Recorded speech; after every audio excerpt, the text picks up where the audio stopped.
This is the E-commerce Edge podcast with your host, Jason Greenwood.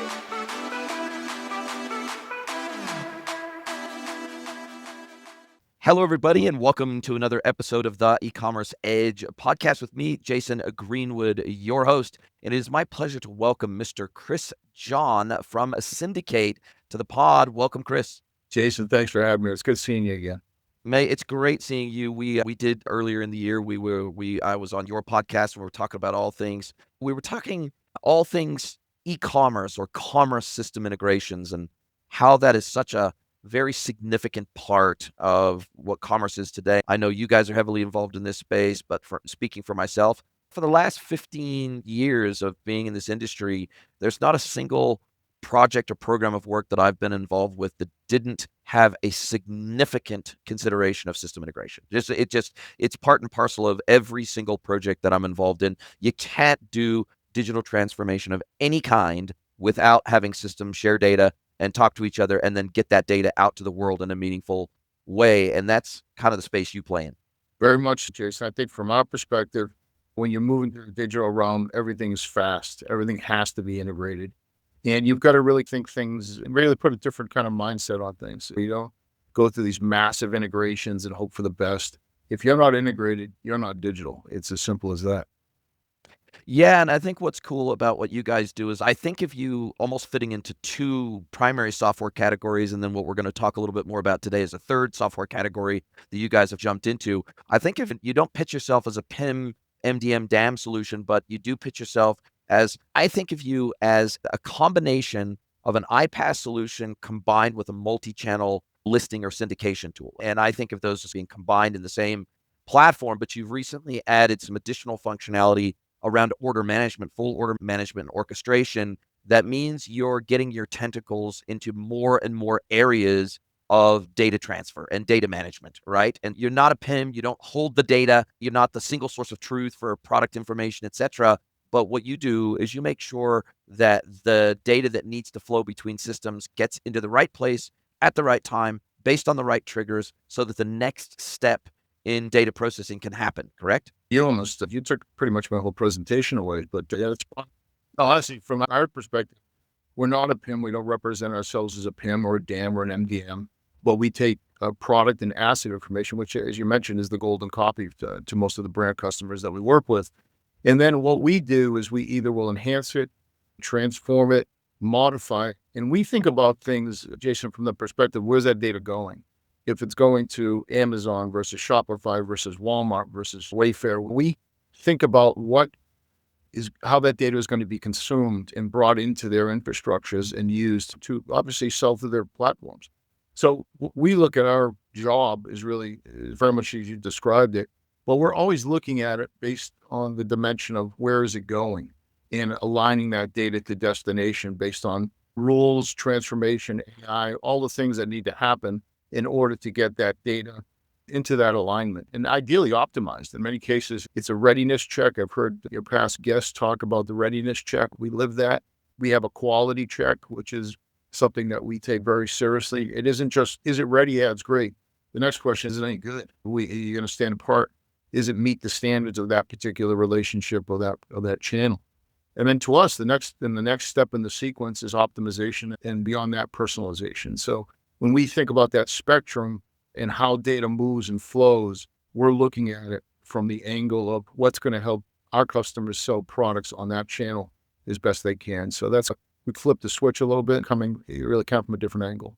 And that's why we don't represent ourselves as the PIM, the DAM, or the MDM, because those systems exist and they're quite good at what they do. But are they ready for syndication? Maybe not. And I think that's where we bring some value, or significant value to our customers.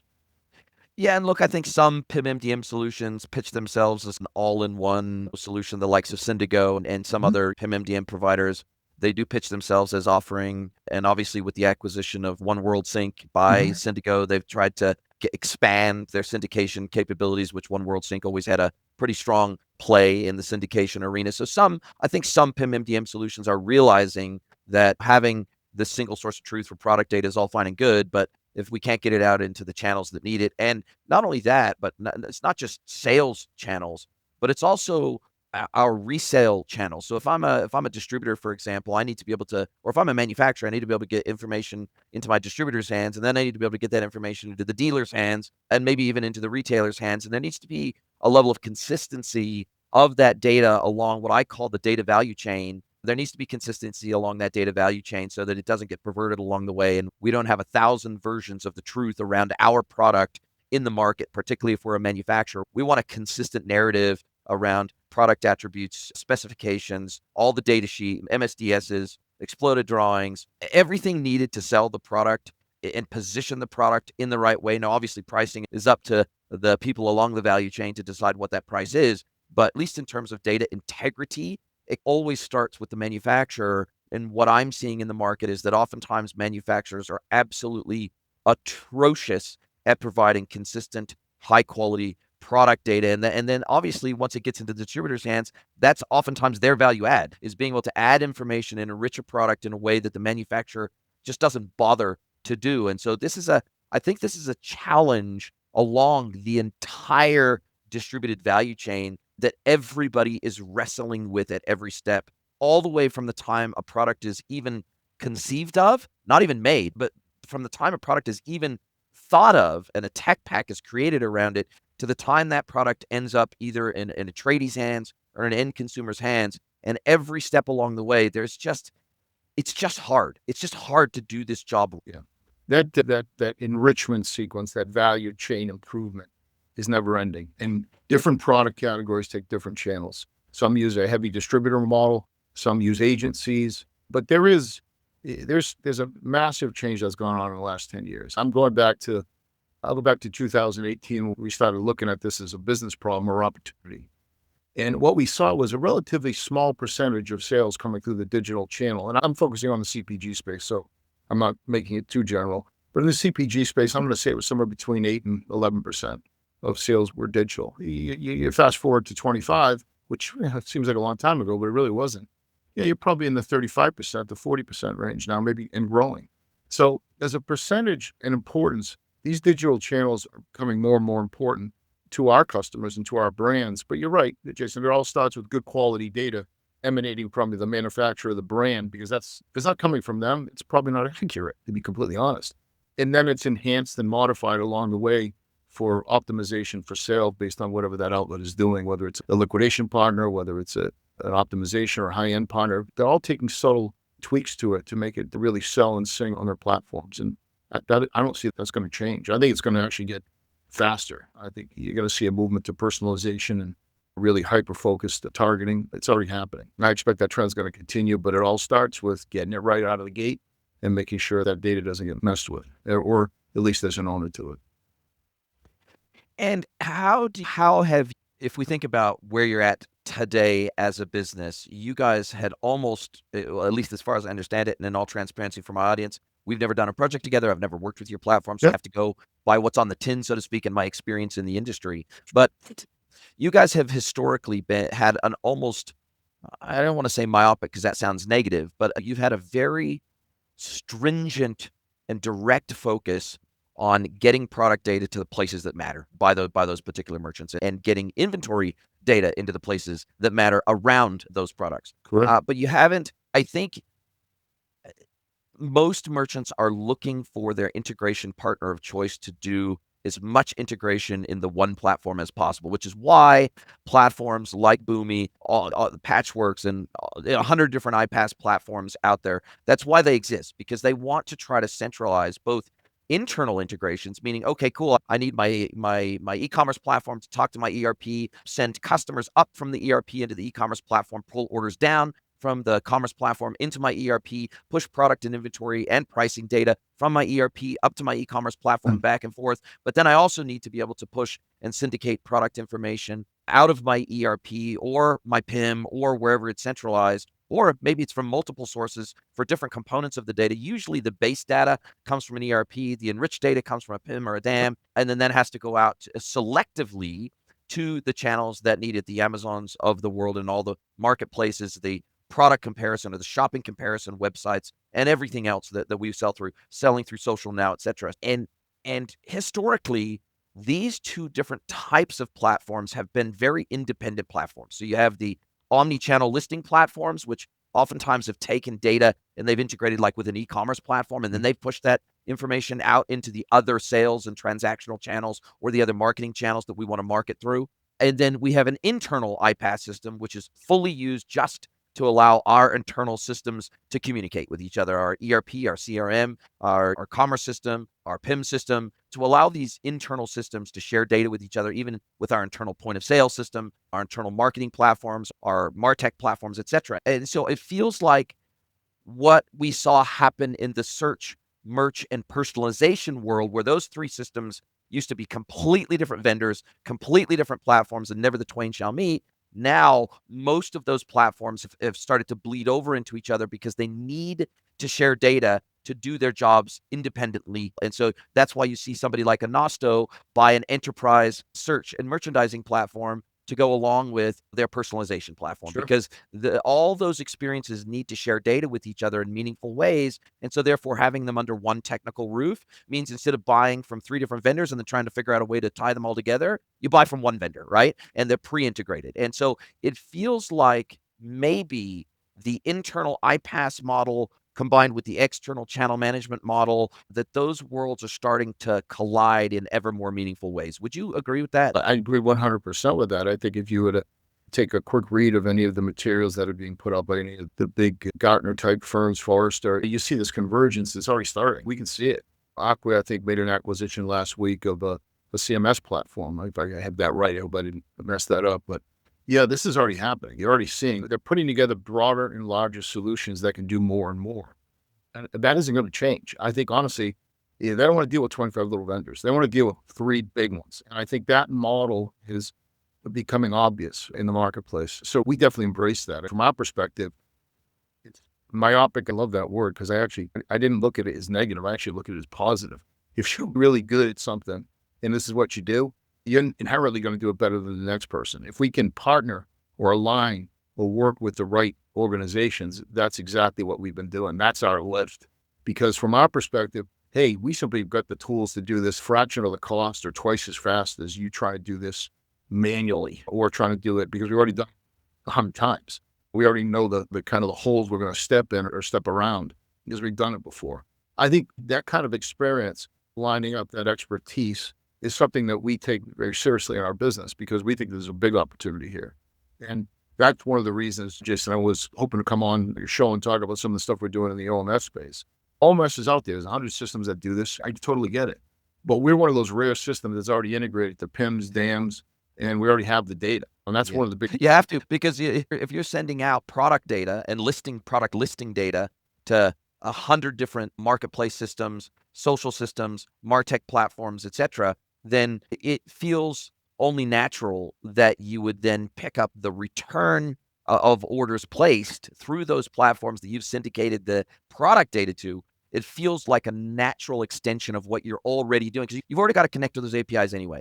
So why wouldn't you also at the same time pull the order data back down again and then also update the inventory data and also be in a position to where you can manage things like inventory sequestration, which is really important, and compartmentalizing inventory data by saying, hey, look, we don't want to get into a place of overselling. So what we want to do is we want to make sure that this middleware tool, which you guys provide, is decrementing channel specific and then aggregate inventory data based on the actual transactions happening in those channels in as close to real time as possible.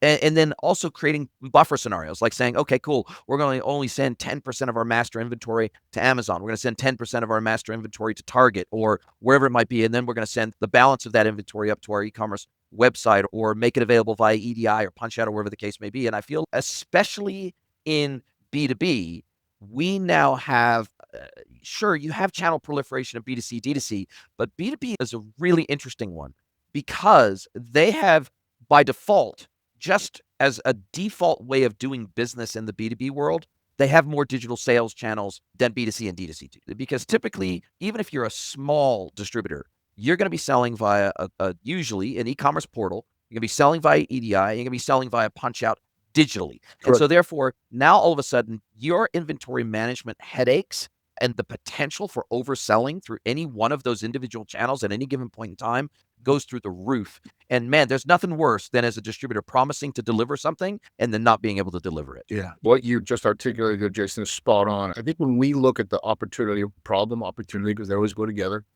on the B2B space particularly, we look at this as something that is probably a bit underserved because there's a lot of order management systems out there that are really cool. They work really well, but are they designed to really interact with the systems that are already there? You're not going to come in and put an order management system in and rip out their pricing engine. You're not going to rip out the ERP platform. You're not going to rip out the WMS platform. So you've got to integrate as smoothly as you can with those platforms. And we had the good fortune of working with some pretty progressive customers that are thinking about this, I think, the right way. I think they're thinking about this as a big optimization model. They're conceptualizing, hey, look, we do this on the marketplaces. We do this with major retailers. We do this with independents. We do this with distributors. And they look at that omni-channel model and they want to make sure they're always as close to being in stock as they can. And they've got those early warning and detection systems in place. Because listen, profitability comes around with, hey, don't overbuild and don't underbuild. You got to be in the middle, and it's all going to come together in the end. So when we think about the crossroad that we live in as a technology provider, we're looking down the supply chain and the order platforms and the updates on the inventory and really getting a lot of information from what I'll call the logistics supply chain network. And then we're also looking to the right, which is basically the distribution network. And because we're already distributing to a lot of direct-to-consumer sites, oftentimes you're connecting to all their marketplace platforms, usually a very significant number of retailers. We've got that weird optic because we're looking at both left and right at the same time. And conceptually, what we said is, hey, look, there's still a lot of opportunity here. And I think the customers that we work with are looking at that B2B channel as potentially one that they can grow pretty significantly. And two, it could be very profitable if you think about that optimization model, a concept, because you're going to make a lot of money with the right partners. And some of them you're going to break even with, and you know that. So know where to play that model, know how to optimize that model, and make sure your inventory is adequate to hit your ROI goals and objectives. And I think from our perspective, that's a big part of our sale. Hey, look, we're not trying to be everything everywhere. We're not trying to replace and change all these systems. It's working for you, right? This is what we need from you. And I think one of the things that we enjoy is working with the right partners in this and listen. Like they're saying, Chris, we can supply you our inventory numbers, not just for today, but we want to give you our 20 or 30 week projections.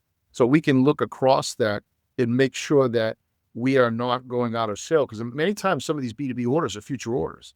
And you've got to know where you sit in the cycle because they're indent orders. Exactly. So you've got to make sure that you can fulfill that. So we're thinking about that from that kind of dimension, not just today, but projecting out. And conceptually, the other thing is the ability to dynamically hook in your pricing engines, meaning if you get into an overstock situation, you want to be able to manipulate those prices. But I don't want to have every salesperson in the organization have free reign on that. I want to control that because I'm still responsible for the ROI in the business. I call it controlled flexibility, meaning you're setting up those lines and those limits to a point where you give the sales executive, who's usually on a B2B transaction, is actively involved in the relationship, but you give him or her all the tools that they can within the guardrails. Do bad deals. They're limited as to how far they can cut to get a deal done. And if beyond that, they've got to get an oversight or a control point. So we're seeing that our customers want to create those rails and that flex so they can service their customers as best they can and give those sales executives that are running those relationships as much autonomy as they possibly can to get deals done quickly. And anything that's a barrier to that, we try to put some flex to the platform or controls to it so that it doesn't get out of control. Because you started the conversation, Jason, with it's moving fast. It's going to continue to move faster. And I think that's the kind of thinking good brand companies, good manufacturing companies are really starting to really tune into now. We want to make sure we don't cripple the sales teams, give them enough flex, but make sure they don't cripple the business by doing bad deals, potentially by giving them too much digital authority points. So there's a balance to it, is where I'm going with that. And are you seeing in the market something that I've been seeing evolve, particularly over the last 18, 24, 36 months? I've seen a willingness, particularly in the B2B supply chain, for there to be radical transparency up and down the supply chain unlike I've ever seen before. And it was oftentimes, if we go back 5+ years ago, 10+ years ago, every master distributor, every sub distributor, every dealer, every manufacturer, they were all real cagey about sharing inventory data with anybody else. Like they were very protective about letting that market intelligence escape their four walls. And they really didn't want to share that up and down the supply chain, because they're like, that's actually part of our secret sauce, understanding momentum, sell-through rates, stocking rates, understanding where we allocate inventory across our range and across the merchandising that we're doing, and maybe even seasonality, stock holding changes, etc. We hold that as part of our internal business intelligence that Mhm. has a value to us commercially, and therefore we don't really want anyone else to know what we're holding in stock at any given point in time or how fast that sell-through is happening. But what I'm seeing is that up and down, particularly on the B2B side of the house, the wholesale distribution side of the house, there is an increasing desire to share that data, so that, because distribution historically is a very asset heavy industry, right? Like it costs millions of dollars, and in distribution, having a million SKU catalog is pretty common. It's pretty common. And up to 4 million, 5 million, 6 million SKUs, depending on the category and vertical that a distributor works in, is also pretty common. And having 4 or 5 DCs across the United States, for example, is also pretty common. And such an asset intensive business with such razor thin margins, like 3-4% net margins in distribution, are pretty common. And they want to get closer to that just in time inventory model. They want to get as close to that as they can, so that they can minimize the asset heavy nature of their business and really minimize the amount of locked up capital at any given point in time. And so what I'm seeing is them willing to share, distributors oftentimes being willing to share with manufacturers on a daily inventory feed update, and then setting with the same inventory feed they send up, they're going to set a min max for every single SKU and say, hey, look, when we hit that minimum, aggregate all these orders together at the end of the week. Here's the default PO. Just top us back up to get us back up to that maximum that we want to carry at any given point in time. And it's the same for dealers sharing inventory information with distributors, sharing inventory information with manufacturers, and vice versa, backwards down the supply chain. So at any given point in time, the people who are buying from you know how much you've got in stock, and if they're getting close to where they would do a reorder, but they know you're running out of stock up the supply chain, they're going, okay, we're gonna trigger off an early order, because we know that when the supplier has to replenish, it takes them an average of 30 days to replenish inventory. So being able to manage those relationships requires a level of radical transparency that is pretty new to the B2B world, but they see the value in it. They see the radical value in being a little bit more open kimono than maybe they historically were. Are you seeing the same kind of willingness to share data that just didn't exist times past?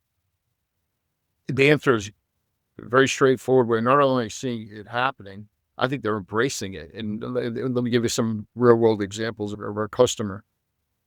They want to share that inventory information because for two reasons. Number one is these are longstanding customers of theirs. They want to keep these customers very happy. They want to continue to service them. And that defensive mindset is a function of perhaps the challenges to the margin or having to reestablish new relationships. It's difficult. Yeah. Um, they also want to make sure that customer always has product, because one of the things that hurts a relationship the most is when you don't have product and they have sale people ready to buy it and sell it.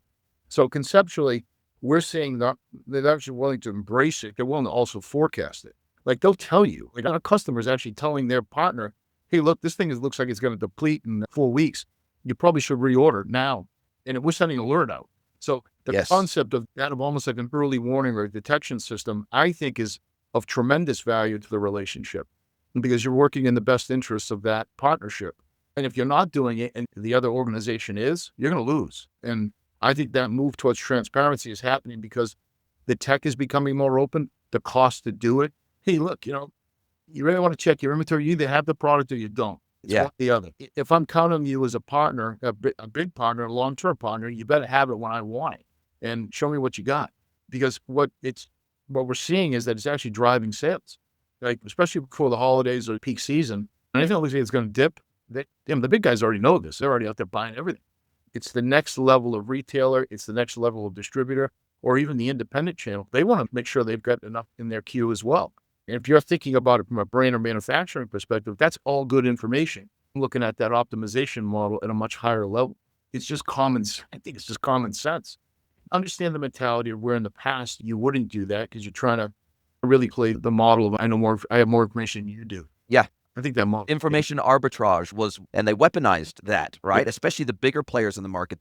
They weaponized information arbitrage, and they now it feels like they see the upside of being more transparent, especially as margins continue to come under pressure, especially as inventory holdings they want to get as close to that just-in-time scenario as they possibly can. You can never get there if you don't have supply chain transparency. You can never get there, and so the transparency is just a prerequisite for getting to a better place of not overstocking, but not understocking either. Yeah. I think one of the ways we're seeing the supply chain and logistics chain shift a little bit is you look at the status of all their orders. They're not just looking at what they've got in their warehouse or in a distributor warehouse across the country. They're looking at potentially what's in their major partner's warehouse with the same SKU. Now that's going out to the right, my silly analysis there, but looking out into your ecosystem, who's sitting on inventory? And then going back the other way into your logistics and supply chain. Hey, what do I have? How many orders am I sitting on in my manufacturing facility? Where is the product in transit? When is it going to hit the shore? When is it going to clear customs? They're looking at it at that level of detail, and they're trying to look at the whole network here. Because in the end, they don't want coming back, and Yeah. they don't want to have enough of it, and they don't want a mass coming back because you get whacked both ways. You oversold it, or you undersold it. The more information they have looking up and down those channels, the better decisions they can make. I'm convinced of it. And I think many of our customers that we speak with would tell you the same thing. And I think that's particularly relevant in a VMI scenario. So I'm sure you have a lot of distributors that work on a VMI model, vendor managed inventory model, which is Mhm. basically, okay, I've got my shop or my inventory holding. It's almost like my DC sitting inside your environment as the buyer, but I'm only going to bill you when you withdraw that from my inventory sitting inside your warehouse. Or this happens in very large manufacturing environments that's the norm, right? So if I'm Boeing, for example, and I've got all these components from all the supply chain, but it's all sitting in my warehouse, I don't want to take possession of that.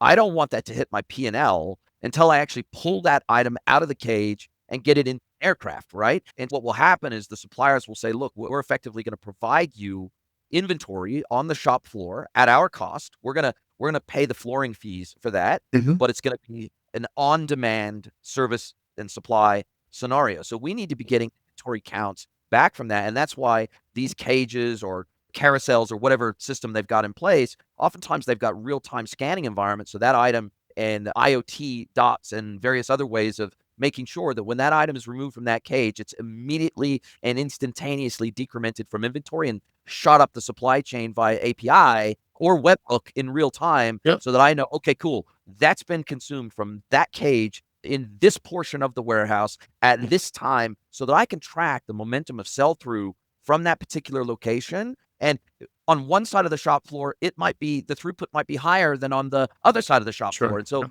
Yep. the more, I guess what I'm trying to say is the more detail and nuanced detail we have, because VMI is just another channel, right? That we can just think of that as just another sales channel for a distributor, but it has some nuance and some complexity to it that make it a challenge for these distributors to understand because it's not in their one central DC sitting in Kansas, for Yep. example. It's now spread across all their customers throughout the supply chain. And so I just think there's some real complex nuances of distribution in particular that mean that a system like yours is a prerequisite for being able to manage this stuff. I think, and again, without giving ourselves too much credit, you're hitting on the reasons we built the thing. We're getting the data is king, and not just the quality of the product content that's leaving the firm, but also the order flow, the inventory. This all is coming together. And if you're not active in this, you don't want your slice of the segment to be so small it's not really adding a lot of value. So if you can, I'm not going to go be a PIM. They're already out there, and they're already really good. There's a lot of great dams out there as well. There's a lot of digital shelf analytical solutions out there. I'm not going to go build those out. But if we can look at where else maybe people aren't looking, that supply chain and the ability to take order back and track that order through to completion or fulfillment and starting, I'll call it front to back, getting in the middle of that chain on both ends of that dimension, we think is a good place to be because we can bring unique capabilities that perhaps a traditional PIM wouldn't even think about doing. PIM wouldn't be moving inventory class information. Very rarely is it moving pricing to specific channel information. It's not optimizing the content to that channel, meaning best practices rules for either optimization of that channel or personalization. But they are the core. It starts with that data. They do that really well. Let's start with that. Let's make sure the digital assets that we're sending are been blessed by the brand or the manufacturer so that we know exactly what we're sending is good quality, highest quality, and everything else what we're doing around it is value add. It's helping them sell more and giving them better visibility into what's selling and, quite frankly, what isn't selling. So from our perspective, knowledge is everything. Data is moving at increasing speeds, and it's not going to change. AI is going to tighten this up even further and further. If you don't do it, it's going to get done to you. I honestly believe that. If you're not thinking ahead in the next 2 or 3 years and you're running your business like you did 4 years ago, you're done. You might as well just pack it in and sell it to somebody that's thinking a little bit differently. And I don't want to sound it that way because many of our customers are old, established businesses. But you know what? Yeah. They've got very aggressive people in there running and thinking about how to do things differently because they see the shift. And I think that's how you win. And I think if you're afraid to do it, you're going to get smoked.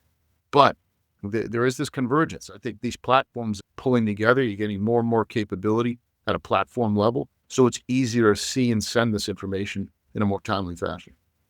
And what would your pitch, so to speak, be to someone who's running, because in distribution, manufacturing, in wholesale dealership model, they all run on an ERP, right? The beating heart of B2B is ERP. Always is. And so every major ERP vendor will tell you, oh, you don't need a third party order management system. You don't need a Pipe 17. You don't need a SYNDIC8. We do all that. We have order management in the ERP. Why would you want to go and pay another vendor? But on the flip side, I see the merchants saying, that's all fine and good, but changing anything in terms of a setting, in terms of adding new channels, in terms of adding new buffers or inventory allocations based on percentage, or adding predictive into that, into predictive intelligence into that, adding a supply chain planning, all that stuff costs you extra usually in the ERP world, combined with the fact that none of that stuff, and look, for example, I'm a massive fan of NetSuite. I think it's an amazing ERP and it works for a lot of merchants really well.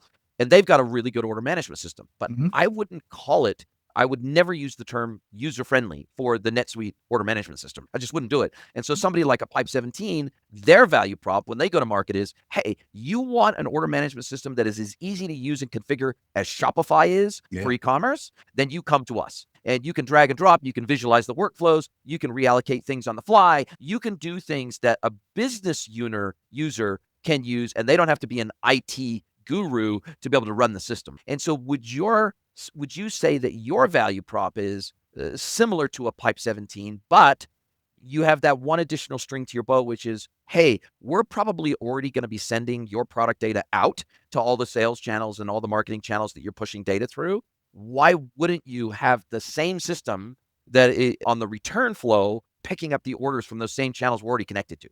Exactly. You just get it spot on. I think, yeah, we would, in the world of pipe, we'd fit more in the line of a Pipe 17. I think the other thing too is these ERPs were great. You're never going to dislodge them. You don't want to dislodge them.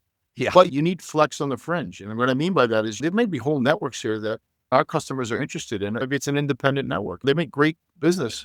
It's in the case of, I'm thinking of a couple of our brand customers right now. That's very significant business to them. It's very good margin business to them. But they've got to be able to handle the order flow. They've got to, and conceptually to us, that order is being placed. It's a B2B order. The order is actually being placed either by the customer and with the blessing of the salesperson, or the salesperson is doing it on behalf of the customer. So it's all about capturing all that order flow and making it seamless. You can't do year integration plans in the middle of that. This stuff it's got to be very fast. It's got to be very non-technical. I should be able to build a storefront, and I should be able to visualize a storefront with the same look and feel of my D2C site with a B2B capability. Do that in hours and days, you got something. And that's exactly where we operate. It's that flex on the fringe. It's the ability to build storefronts that are meaningful to our brand customers so they can go directly out and give a facility to put an order in directly without having to make 25 phone calls. The concept here is scalability.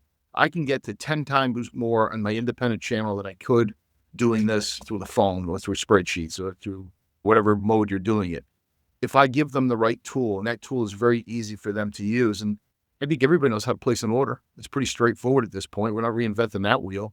I think they know how to put stuff in a cart, and the order is either going to be accepted or rejected with a reason code, right? It's not overly complex. Part is the visualization. What does that product look like on my site?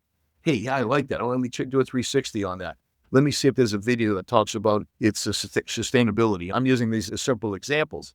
And I don't want to hire a technical infrastructure team to do all this. I want it done like Thursday. What can you give me Saturday? Here's another example. You just came off Cyber Monday and Black Friday. Yeah, man, it's probably one of the most stressful times for our customers. Don't touch anything. Up until a week before that, they're having us make changes and do things for them on the fly because everybody's trying to max those numbers, right? Totally get it. But that is a very stressful time for our customers. But if you're making changes, you got to be able to make those changes that fast. And I think that's the kind of spirit that our customers are working in now. I don't need to hire 50 programming types and all these UI types. A lot of stuff is fairly straightforward. If you think about it, it's the connectivity in the back that's the challenging part. And if you build that and you design it so that it's flexible and scales, I think you got something very interesting. You open up whole new opportunities for your brand or the manufacturer to get into new channels very quickly. And that's where we operate. And I think there is a fringe there. And again, not trying to replicate the WS platforms, ERPs, pricing engines. That's already there. Just ride the wave and get yourself plugged in at the right levels and move fast. I think that's what our customers are most interested in. And how their products are presented. They want to have a very good digital experience for their customers. You know what they tell us? Hey, we love our website. It works great. Just go copy it. You just look at our direct-to-consumer site. We want our B2B experience to feel just like that. And it's all controlled. It's all password authorized. But once we know who they are, what they see, how it's to be priced, how it's to be presented, you can get very tailored in how you present that information to that particular partner. And that's what our customers are looking for. And do you see a future with you guys where you will be an all-in-one iPaaS solution that goes beyond product data, order data, that you'll be able to be the glue between any system and any type of data, almost like a full-blown ETL solution for customer integration, for all the price list integration, absolutely everything to do with internal system integration? Is it your goal to be all things to all merchants, or is it, hey, no, we think we're going to stick mainly to this product inventory order niche because they feel like a natural adjacency that is a great fit for us?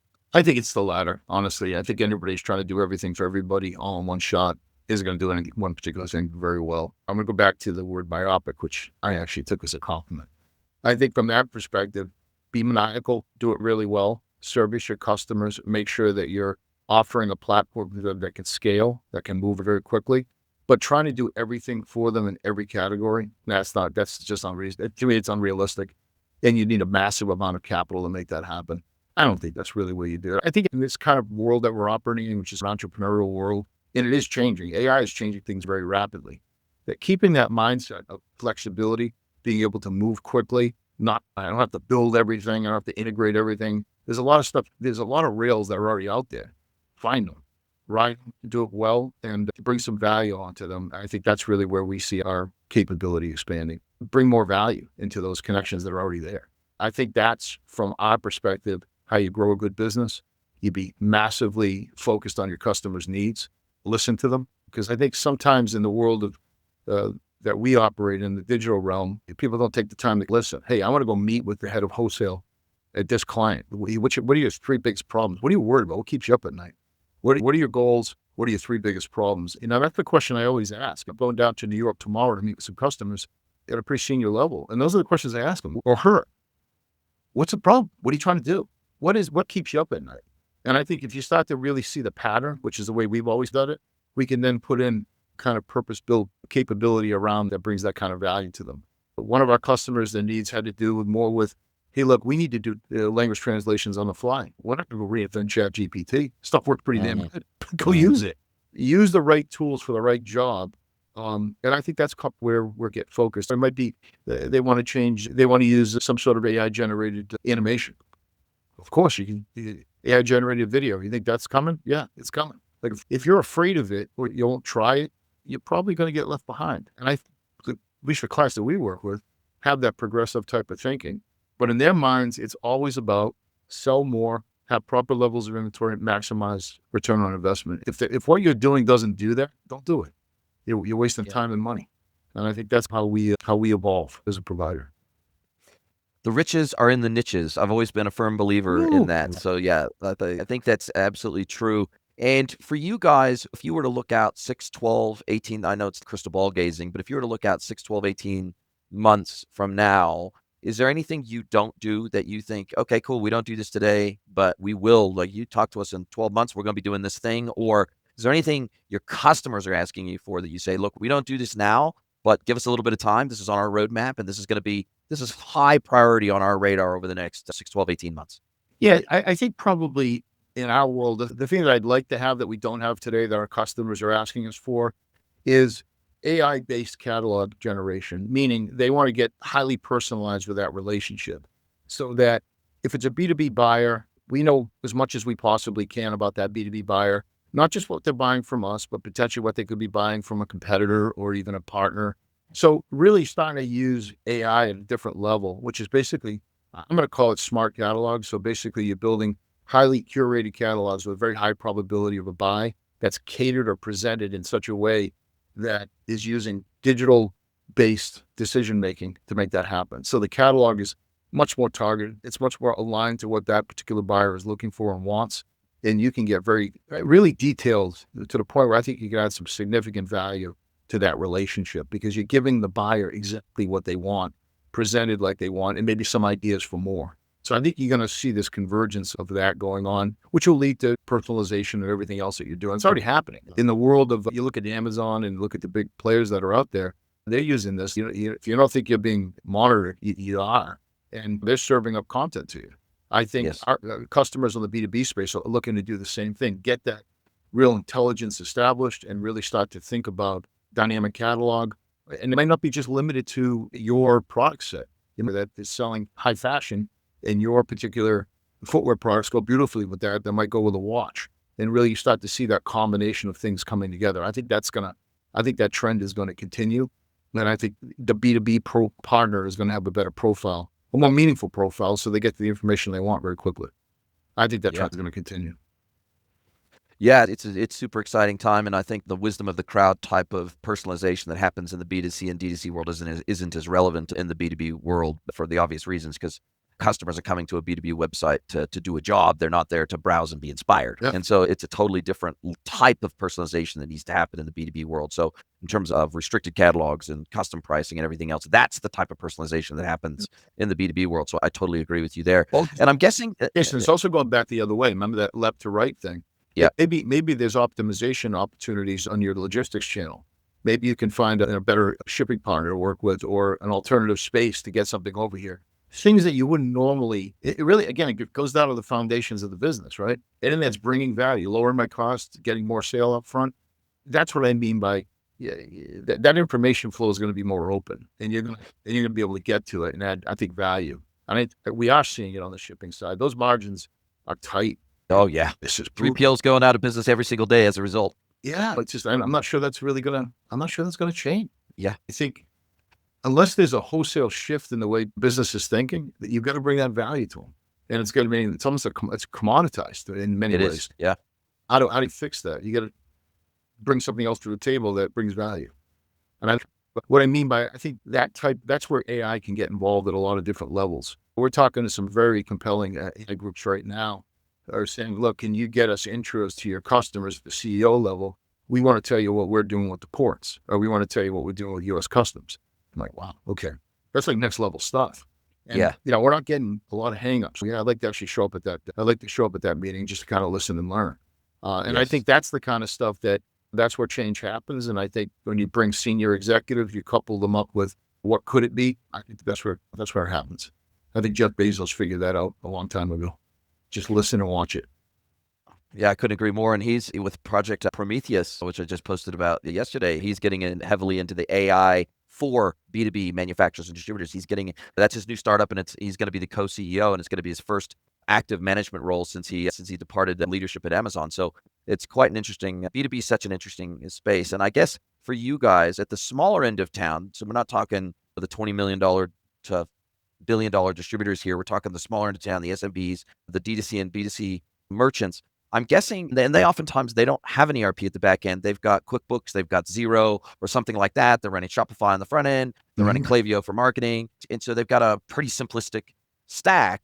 But by definition, if you're running QuickBooks, you don't have order management anywhere in your business, and it's very difficult to do all order management directly out of Shopify. Sure, there's some channels that you can bring orders down, and yes, there's some pick, pack, and dispatch platforms that plug into Shopify for fulfillment and unified status updates. But true distributed order management, if all you're running is QuickBooks and Shopify, it's really difficult to get that right. And I'm guessing that at that smaller end of town, that's where you plug a really significant gap for them, because they don't yet have an ERP. They don't yet have some other system doing proper distributed order management for them and inventory management for them. And so is that at the smaller end of town where you guys play a really big role? Yeah, I would say mid to the small end of town. There's a lot of, I would call them not technically sophisticated stacks back there.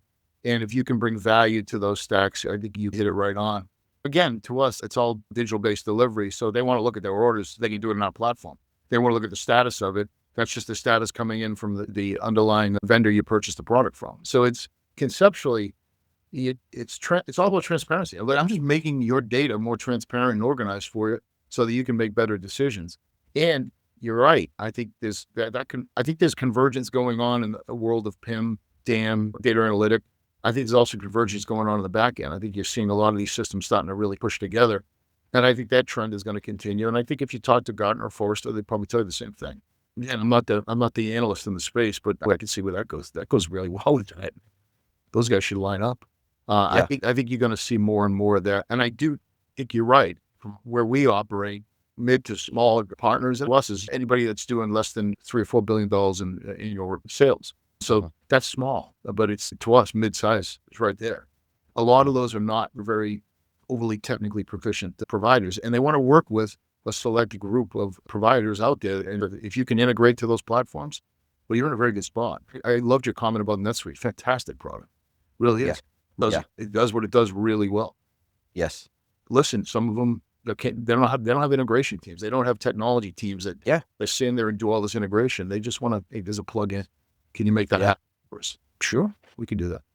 Yeah, and it's a real challenge even within the NetSuite ecosystem because, for example, NetSuite doesn't have a webhook system. So doing anything in real time with NetSuite is you've got to create a really robust integration. You've got to do a lot with SuiteScript to get anywhere near real-time integration with NetSuite. And so there's a lot, even with the best backend system around, a lot of them were, if we look at the age of NetSuite, if we look at the age of Salesforce, if we look at the age of some of these platforms, these are very old platforms. These are 20, 25-year-old, 30-year-old, 40-year-old platforms here. SAP, 60, 70, 80, 100-year-old platforms here. These platforms are trying to evolve fast themselves, but it's hard when your underlying architecture was designed decades ago. And so I think that's where partners like you can come in and really add a tremendous amount of value as a layer over the top of these heavy-duty back-end operational platforms. I couldn't agree more. If you could change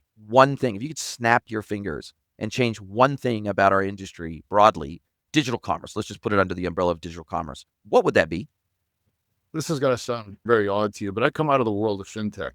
So financial technology is my background. Before I got involved and started with my partners, this business, fintech is much more structured.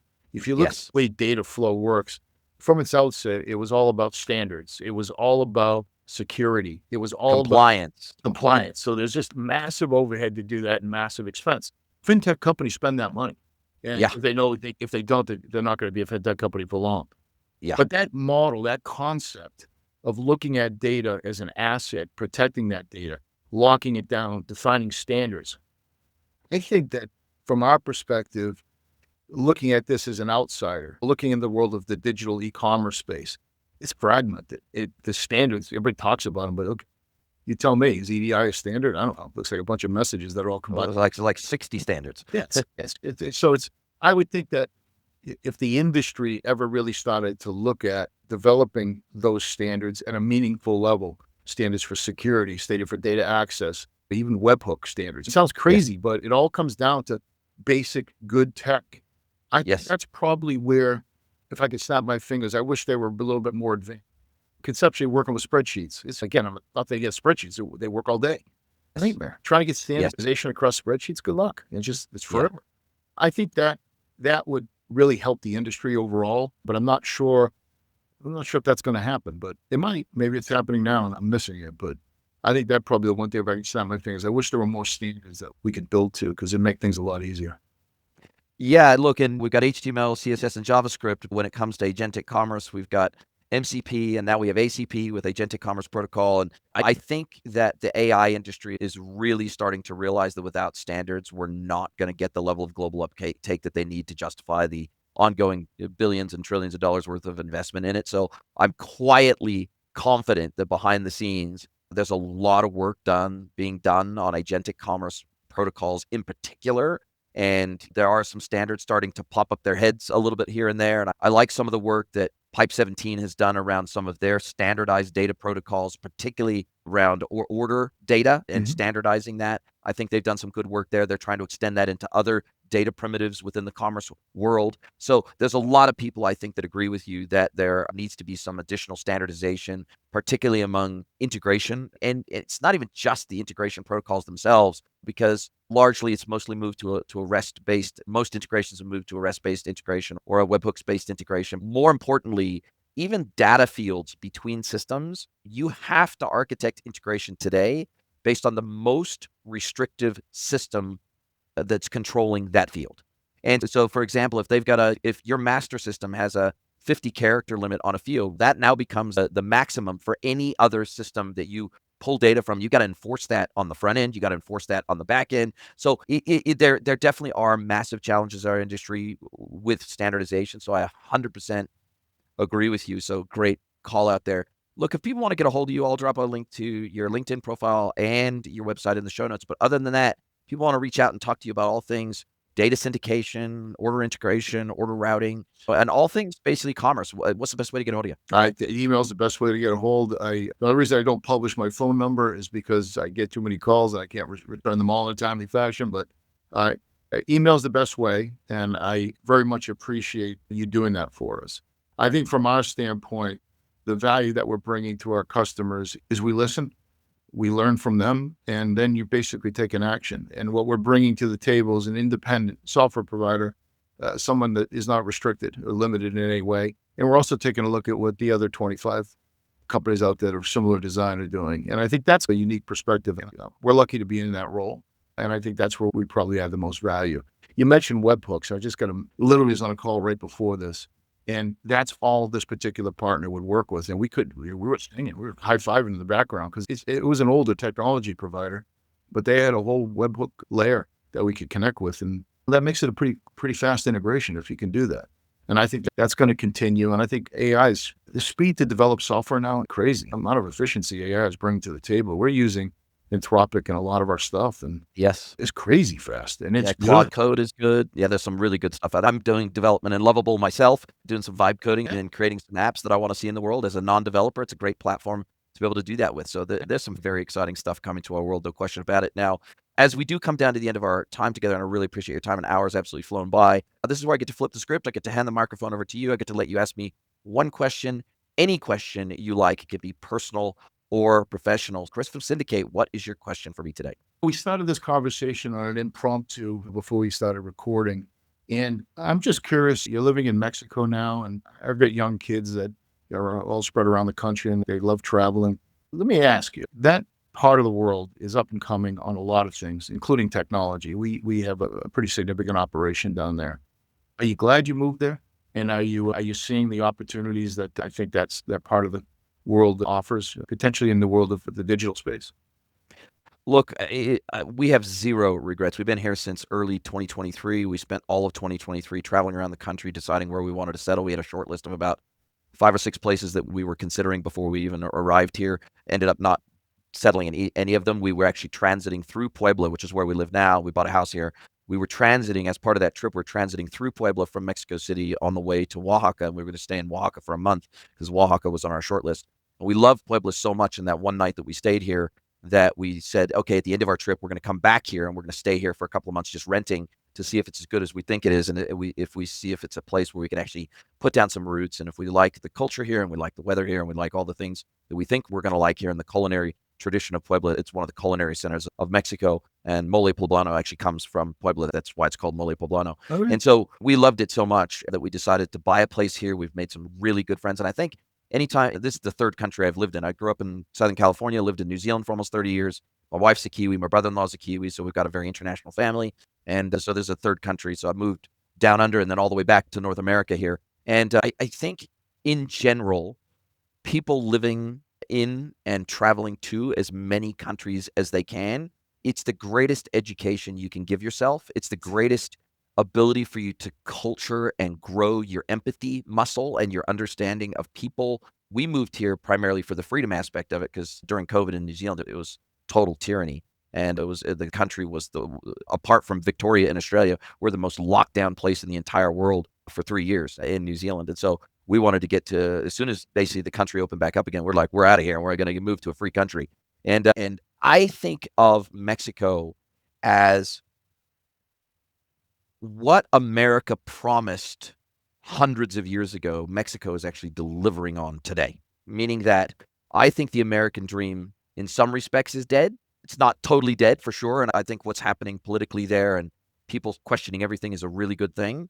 But I think Mexico is a little bit more like the Wild West, right? Sure, it's a little wild, it's a little crazy, it's a little unsafe in spots, but if you don't deal drugs and you're not horning in on the cartel's business, then you're probably going to be, you're setting yourself up to be pretty damn safe. We drove 20,000 kilometers around this country over a year and had no issues, had no safety issues. You got to be smart. Don't be dumb. But with any big city in the world, you're going to get the same thing. So in summary, that was a long way of saying we love living here. Yeah. We love the culture. We love the food. We love the no wokeness here. We love the fact that it's 82% Roman Catholics. So the reality is the country is very traditional, more traditional in the way that the traditional family unit, the traditional family roles, the traditional roles in society, this priority of God, family, community, that's the trifecta in Mexico. Those are the three most important things to a Mexican family is God, family, community in that order.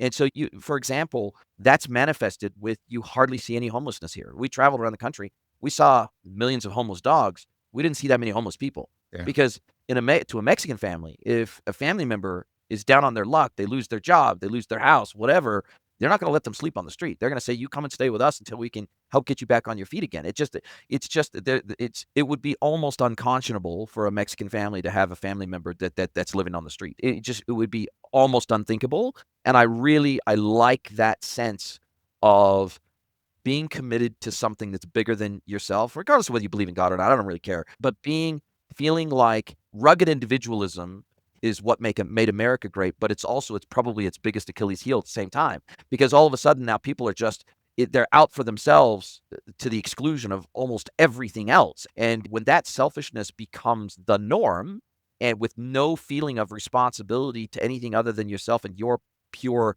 happiness and joy in your own life, that's a slippery slope. And that's one of the things I really like about Mexico. Just you hit that one right on the head, man. You took a lot of rope on that one. I appreciate it. Yeah, I did. I had to, man. I had to run with it. That was great. That was great.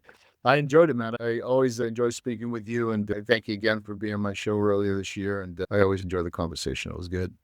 Me too. I love it. Thank you so much for your time. Can't wait to speak to you again soon. And I wish you all the best with Syndicate. And I'm sure we'll chat again soon. I'll come visit you in Mexico. We'll have a Look forward to it, Luga. Doors always open. I love it. All right, buddy. Thank you. It's fun.